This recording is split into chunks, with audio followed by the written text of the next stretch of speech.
I'm Michael, and I'm going to be talking today about Tom Brady, the quarterback of the New England Patriots. First of all, I'm going to be talking about who Tom Brady is currently. Next, I'm going to be talking a little bit about Tom Brady's background and how he came to be who he is today. And then I'll be informing you on Tom Brady's legacy on the NFL. Much of this information you're going to find on ESPN.com, NFL Network, NESN, NBC Sports, ESPN.com, and I'm also featuring Tom Brady's stats from ProFootballReferences.com. First of all, who is Tom Brady currently? Currently, he's the quarterback of the New England Patriots. He's the oldest position player in the NFL, not counting kickers. He's widely considered the greatest quarterback of all time based on his accolades by many sports experts. He's a father of three, and he's currently rated number 6 on NFL Network's Top 100. He's rated number 6 out of roughly 1,696 players. There's 53 players on an active roster, 32 teams, so 32 times 53 is 1,696. Secondly, how did Tom Brady come to be? So Tom Brady is from San Mateo, California. He began his football career his freshman year of high school, where he was the backup quarterback on an 0-15 team. And the only reason why he continued playing football in his sophomore season is because that quarterback ended up not playing. And Tom Brady's actually interviewed in saying that he probably wouldn't have played football anymore because the only reason why he did is because that quarterback didn't play. He also was a very good baseball player, and he was drafted by the Montreal Expos out of high school in 1995.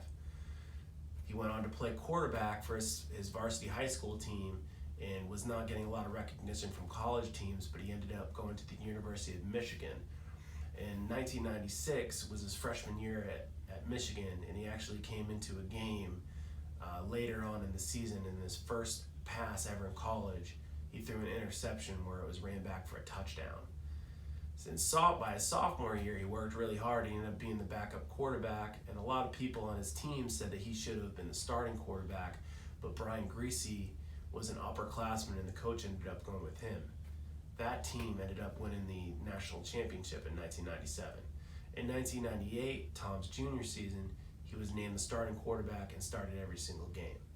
His junior year would prove to be the most difficult season of his career, where they signed a freshman named Drew Henson, a 5-star local recruit who was actually a professional baseball player as well. And the coach said before the season that Tom was going to start the first quarter, and then Drew Henson was going to come into the second quarter, and whoever had the hot hand would end up finishing the game. So they ended up pretty much splitting time for half the season, and then Tom had a great game, a come-from-behind victory in the middle of the season, was named the starting quarterback. Tom Brady capped off his college career by a come-from-behind Orange Bowl win, which kind of gave him the reputation of a comeback clutch player. Going into the NFL draft, though, Tom Brady was widely considered, not to be an NFL quarterback based on his size and based on the fact that he split time with a freshman quarterback his senior year. He split time. He wasn't considered the guy. So a lot of NFL teams got discouraged by that. He ended up being drafted by the New England Patriots in the 2000 draft and the 199th pick overall. Typically, if you're drafted that low, you don't even make the team. Tom Brady made the team. He ended up being the third-string quarterback in the 2000 season. By 2001, he ended up replacing Drew Bledsoe. So Drew Bledsoe had just signed a new contract, was widely considered one of the best quarterbacks in the NFL. He was in the Super Bowl 5 years before that, 4 years before that actually, and he was considered to be the quarterback of the future for the New England Patriots.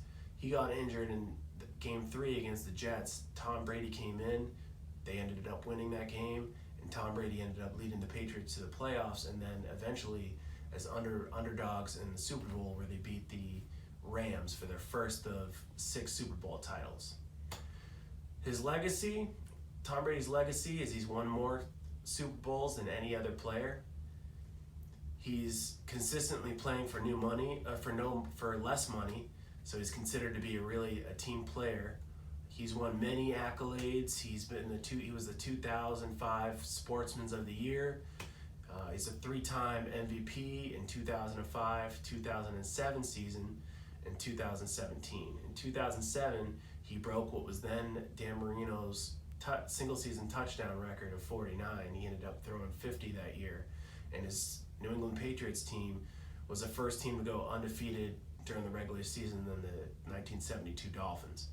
Unfortunately for Tom Brady that year, they lost to the Giants in the Super Bowl, but it was still considered one of the greatest teams of all time.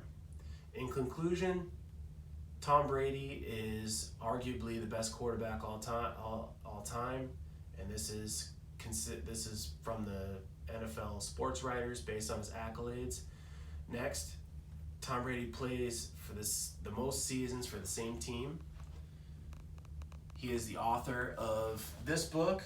This is called the TB12 Method.